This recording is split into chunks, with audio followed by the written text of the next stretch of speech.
Ang komersyo ng Pilipinas ay isang buhay na organismo na patuloy na nagbabago, sumasabay sa kumpas ng teknolohiya at umaangkop sa nagbabagong panlasa ng mga mamamayan. Kung ating babalikan ang makulay na kasaysayan ng kalakalan mula noong dekada 90 hanggang sa maagang bahagi ng dekada 2010, makikita ang isang natatanging gintong panahon ng mga lokal na negosyo, mula sa mga dambuhalang industriya sa loob ng mga mall hanggang sa maliit ngunit patok na hanap buhay sa gilid ng mga kalsada. Gayunpaman, ang mabilis na pagsibol ng modernisasyon, ang pagunlad ng mataas na uri ng teknolohiya, ang paglaganap ng mga smartphone at ang pagdating ng digitalisasyon ay nagsilbing malakas na alon na dahan-dahang lumamon sa mga negosyong ito. Ang mga dating pinipilahang tindahan at mga serbisyong naging bahagi na ng kulturang Pilipino ay unti-unting nabaon sa limot, nalugi o tuluyang naglahod dahil sa hindi pagkakaangkop sa modernong merkado.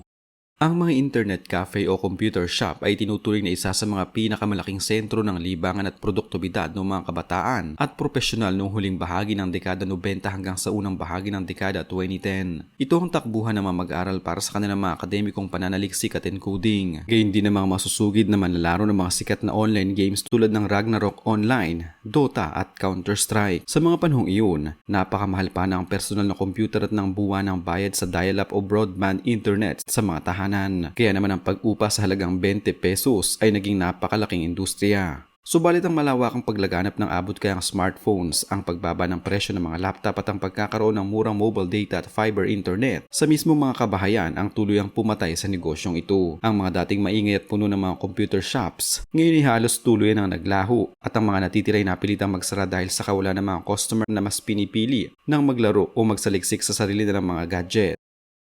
Noong hindi pa uso mga online streaming platforms, ang panonood ng mga pelikula sa loob ng tahanan ay nakasalalay sa mga negosyong nagpapaupa ng mga videotapes at disc. Ang mga video rental stores ay naging patok na patok noong dekada 90 gamit ang mga VHS tapes na kalaunan ay napalitan ng mga VCD at DVD noong maagang bahagi ng dekada 2000. Ang mga pamilyang Pilipino ay regular na nagtutungo sa mga tindahang ito tuwing katapusan ng linggo upang humiram ng mga banyagang pelikula o lokal na palabas kapalit ng maliit na halaga at may kakibat na multang overdue kung hindi na ibalik sa tamang petsa. Ang industriyang ito ay unang niyanig ng talamak na pamimirata ng mga optical disc sa mga bangketa at tuluyang pinatay ng pagdating ng high-speed internet at mga legal na streaming networks tulad ng Netflix at YouTube. Dahil sa kaginhawahan ng panonood ng isang pindot lamang sa screen ng telebisyon o telepono, ang konsepto ng pisikal na pagrenta ng pelikula ay naging isang sinaunang alaala na lamang.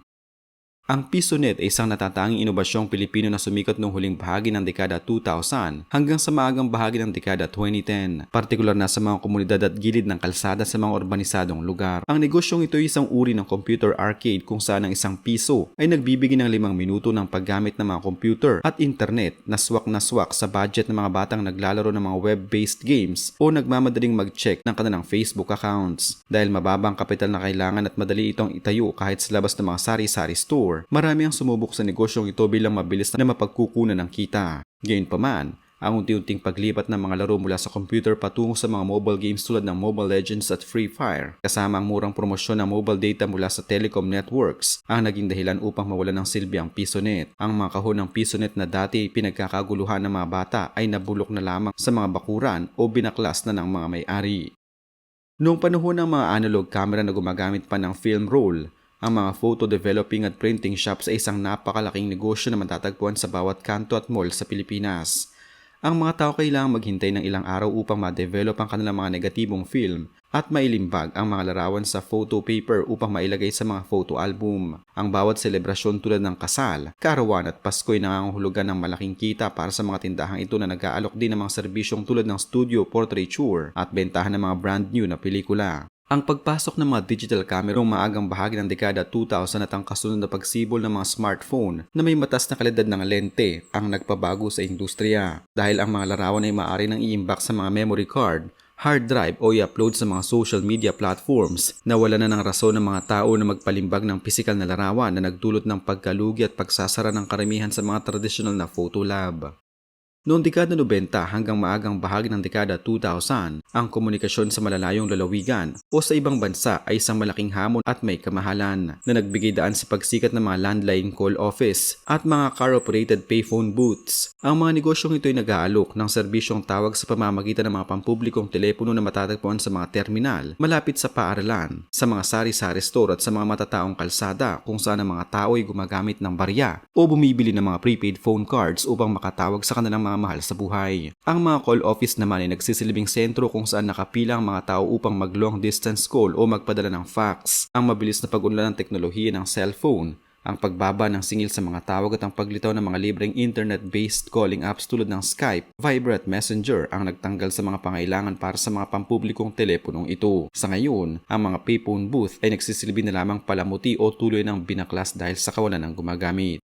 Ang mga tradisyonal na printing at copy centers na umaasa lamang sa mga lumang Xerox machines at simpleng desktop publishing ay naging isang napakahalagang negosyo noon, lalo na sa paligid ng mga universidad at opisina ng pamahalaan. Ang mga mag-aaral at empleyado ay dumadagsa sa mga tindahang ito upang magpa-photocopy ng mga makasaysayang libro, magpalimbag ng mga dokumento mula sa floppy disk at magpagawa ng mga simpleng tarpaulin o calling card. Ang industriyang ito ay dahan-dahang humina na maging abot kaya ng mga multifunctional home printers na may kakayahang mag-scan, mag-print at mag-copy sa loob mismo ng bahay o opisina. Bukod dito, ang malawakang paglipat sa paperless na sistema kung saan ang mga dokumento, takdang aralin at mangulat ay pinapadala na lamang sa pamamagitan ng email o Google Classroom ang nagpababa sa demand para sa mga physical na serbisyong ito, kaya naman marami sa mga maliit na copy center ang nagsara. Noong dekada 90 at maagang bahagi ng dekada 2000, walang kumpletong pagdiriwang o okasyon sa mga kalsada ng Pilipinas kung walang inuupahang malalaking kahon ng jukebox o mga street videoke machine na gumagamit ng laserdisc o mabibigat na VHS-like tape player. Ang mga negosyanteng nagmamay-ari ng mga kagamitang ito ay kumikita ng malaki sa pamamagitan ng pagpaparenta nito kada araw sa mga kasal, binyag at kapistahan o kaya naman ay sa pamamagitan ng paglalagay nito sa mga lokal na karinderya at turo-turo at mga sari-sari store kung saan huhulugan ito ng barya ng mga lasinggero at may hilig kumanta. Sa paglipas ng panahon, ang negosyong ito ay hindi na naging patok dahil sa modernisasyon ng mga sound system. Ang pagditaw ng mga magagaan at murang portable Bluetooth speakers na may kasamang wireless microphone, pati ng mga videoke apps sa YouTube at smartphones ay nagbigay daan upang ang sino man ay makapag-videoke na hindi na kailangang umupa ng malaking makina, bukod pa sa mga umiiral na ordinansa laban sa ingay sa kalsada. Ang mga electronic repair shop na nakatutok sa pag-aayos ng mga cathode ray tube o CRT na telebisyon, mga lumang cassette player at mga malalaking VHS o VCD player ay isang napaka-progresibong maliit na negosyo noon sa mga komunidad. Ang mga Pilipino noon ay may kulturang nagpapahalaga sa mga kagamitan kung kaya't kapag nasira ang isang appliances ay agad itong dinadala sa lokal na taga-ayos upang mapalitan ng mga nasirang pyesa tulad ng mga kapasitor o vacuum tube. Subalit ang mabilis na pagpasok ng mga makabagong flat screen LED LCD TV, smart appliances at iba pang modernong gadget ang nagpabago sa takbo ng negosyong ito. Ang mga makabagong kagamitan ngayon ay binuo gamit ang mga highly integrated circuit boards na napakahirap ayusin ng mano-mano at madalas ay mas matipid pang bumili ng bago kaysa ipagawa ang luma.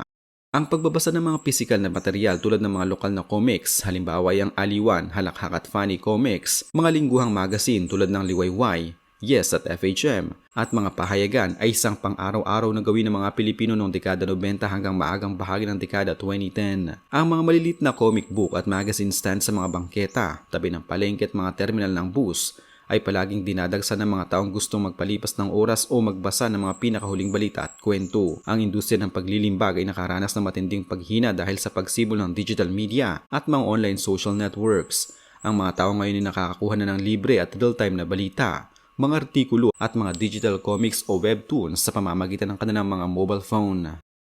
Ang mga tradisyonal na travel agencies na may pisikal na opisina ay isa sa mga pinakasikat at kumikitang negosyo noon para sa mga nagnanais maglakbay sa loob at labas ng bansa. Ang mga tao ay kailangang pumunta sa mga ahensyang ito upang magpabook ng mga tickets sa mga eroplano, bumili ng ticket sa barko o magpaayos ng kanilang mga hotel reservation at tour packages. Dahil sila lamang ang may access sa mga specialized global distribution systems ng mga airline. Ang pagunlad ng internet at ang pagpapakilala ng mga e-ticketing systems noong kalagitnaan ng dekada 2000 ay nagsimulang magpabago sa industriya. Sa pagpasok ng dekada 2010, ang paglitaw ng mga mobile applications at websites ng mga mismong airlines tulad ng Cebu Pacific at Philippine Airlines at ang mga travel platforms gaya ng Agoda, Booking.com at Klook ay nagbigay ng kapangyarihan sa mga mamimili na mag-book ng sarili nilang biyahe sa loob ng ilang minuto.